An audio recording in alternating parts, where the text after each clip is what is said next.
Doll Day friends. My name is David Robinson. I'm with the Carmel Doll Shop and the Grovian Doll Museum in Pacific Grove, California. But today we've taken a trip to Southern California to visit our friends Susan and Lou Nunez and share even more treasures from their amazing collection. Now, those who have seen the previous videos from this marvelous assemblage of goodies, you know that they have some of the finest dolls, automata, furnishings possible. So it should come as no surprise that they also have one of the most wonderful antique doll houses imaginable. This piece, which dates from 1893, I know that because there's this wonderful resource, and I'm going to grab it, for collectors of German doll houses. We have this reprint catalog of the Moritz Gottschalk firm, and this dollhouse is shown in a plate from 1893-94. And if Michael can show you, there it is in all its glory. You can see there was a baby version of it, but here we have the almost like duplex version of this dollhouse. It's classic Moritz Gottschalk dollhouse. Collectors call them blue roofs for obvious reasons. And this was produced in Marienburg, Germany by the Moritz Gottschalk firm, and in what was now the former East. We were fortunate, Michael and I, in the early 90s to be in East Germany right after the wall came down. And I think the best way to describe this type of house would be a merchant's home from East Germany. We would see doll makers' homes in Sonneberg, and they were very reminiscent of this era, this style of home. I think what is safe to say about Gottschalk houses is that they're all, not to be negative, but they're almost disappointing when you open them, because there is so much typically that's going on the exterior. From the gingerbread, the paint, the beautiful lithographed paper, the brilliance of that, even the leaded glass doors. It's just amazing. The pinstriping, all of the details that when you open them, you think, oh, the rooms are very small, typically, and sometimes you feel like they aren't even necessary to furnish because the outside is so spectacular. But they are meant to be furnished. And so with that, we're going to open them up, the rooms, and we're going to show you the charm of this house. And it's a very clever design that Susan and Lou came up with to have it pull out from the wall on this cantilevered shelf, and then it opens like so to reveal 4 rooms plus these wonderful little bays here. And we're in Southern California, we have earthquakes, so we have to straighten up little things that might have fallen. So let's start with the parlor. And it's safe to say that this house retains its original papers. We'll start here, and the staircase, which leads up, is steep and narrow. And it's outfitted with a, probably not original, but a wonderful little patterned carpet on the floor. And then we have some Waltershausen furniture, which collectors have various names for. Biedermeier is typically one you hear the most. There's a secretaire in the corner. That probably is from the Kestner firm. I believe all of these pieces are from the Kestner firm. We have a wonderful Erhard & Sohn fireplace in the back, plus other Erhard & Sohn accessories, including this electric chandelier. We have wonderful residents in the form of a handsome gentleman and a young lady about to attack this table laden with wonderful artist pieces that are in the form of delicious looking desserts. And I love this charming little piece here, a newel post piece that looks like it doubles as a calling card receiver. It's got a little tray up on top. What's very charming about the house are the little bump outs here that just allow a little spot just for like this, a little table with a Erhardt's own table and chair, a lamp, and then a wonderful little ormolu. I'm not sure you can see that, but it's a wonderful little ormolu dog statuette there. Charming little silk draperies.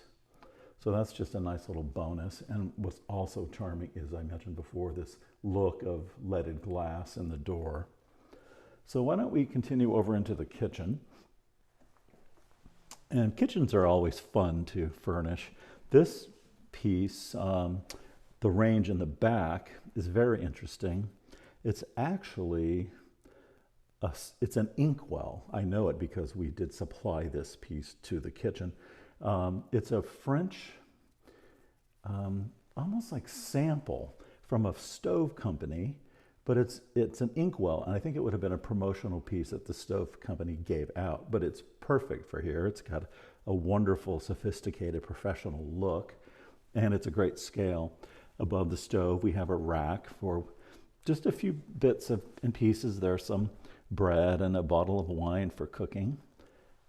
And then we have a table, center table here, laden with goodies, fresh baked cakes and pies, some silverware, and a little high chair for the baby that the cook or nursemaid is holding, and a charming little kerosene lamp, some copper pots, and then something that maybe not a welcome guest, but what we have here is a little mouse on a bit of cheese that it looks like was purposely placed there to keep the resident mouse fat and happy. There are other fun little accessories in the house. I neglected to point out this charming little reed rug beater. And then here on this outside wall, which shows you the original paper, which kind of has a Dutch tile look. There's even a little tiny fly swatter hanging there that probably isn't terribly old, but it's fun. And then we have some cotton curtains. And I think that just about covers the kitchen. Why don't we head up to the guest room here? And we have wonderful original floor papers and wallpapers in beautiful blues. The ceiling has a stunning paper as well. This has a bay window, outfitted with a nice bed, also Biedermeier, a dressing table, mirror dressing table. We have a chest of drawers and a very lovely pair of silk covered side chairs. And we can't miss the kitty cat on the bed, who actually should be down in the kitchen having a snack in the form of a mouse. And then over here we have the master suite, which is where the staircase leads from down below. And we have a wonderful soft metal bed with a gilt finish, beautiful lace and pink ribbon accents. There's a washstand in the corner, another dressing table, a charming lithographed paper table and chairs, a magnificent oil lamp with a cherub holding it, and then finally a lovely soft metal cradle and the lady of the house attending to the room. Collectors of doll houses know a few things. First of all, like potato chips, you can't have just one. And the second thing is they're never truly finished. This house actually had additions to it this visit. There were some things that were added, a lovely picture upstairs and some of the food things down below in the living room or the parlor. There are plenty of spots for more things. You can see in the bedroom upstairs there are blank surfaces.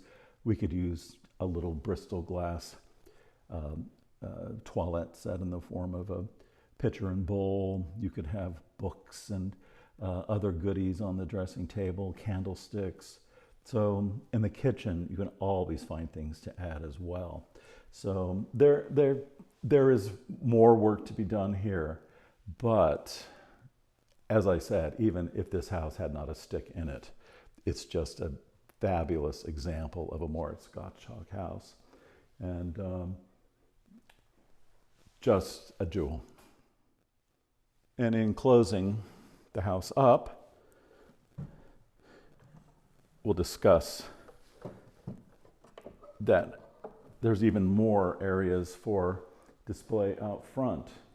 We have a lovely dollhouse doll here, lady, who could use a little soft metal carriage and baby. We could have some soft metal furnishings up here, more little children or whoever. Up here we have another lady and her little boy.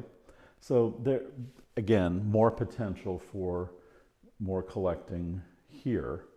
And, but wow, what a lovely, lovely example of a Gottschalk dollhouse.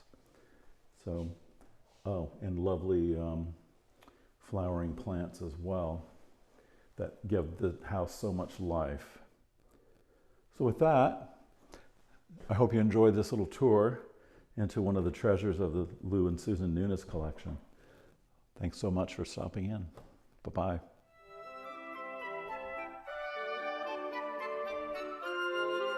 Remember to like, subscribe, and hit that notification button.